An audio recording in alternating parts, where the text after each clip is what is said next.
Confirm na ito pala ang dahilan. Nakakagulat, ang dami pong nagsabi talaga mga mima at alam ko po na magugulat din kayo sa mga ibang pag-uusapan po natin. So bago natin ipagpatuloy ang ating pag-support today's video, kung bago ka pa lang sa aking channel, please subscribe po, like, and pakit na rin po natin guys ang notification bell upang ma-update po tayo tuwing ako pinag-upload patungkol sa mga viral and trending couple. So alam niyo ba guys, nakakalungkot nga po no yung naging resulta po sa last episode po ng Jomcar 18. Medyo nalungkot si Kalinga Prab.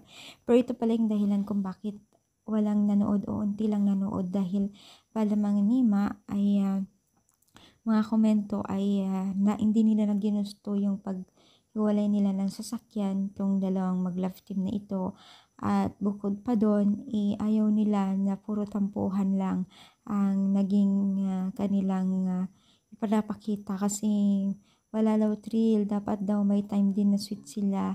Bakit lagi na lang nagtatampuhan daw di umano. Parang medyo na ayaw nila ng mga ganitong way.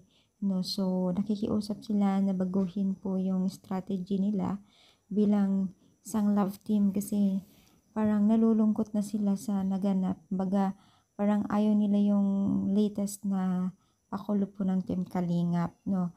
Pero buti naman at naglabas sila ng kanilang opinion para sa ganun i-correct po nila Kalingap Rob, diba? So yan naman po ang maganda sa mga taga-supporters ng Team Kalingap. Sinasabi talaga nila yung kanilang nararamdaman at napapansin, 'di ba?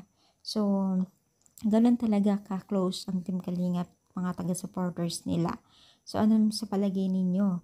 Kayo rin po ba ay taga-supporters? I-comment down, pa-like po ang ating video. Thank you and God bless all.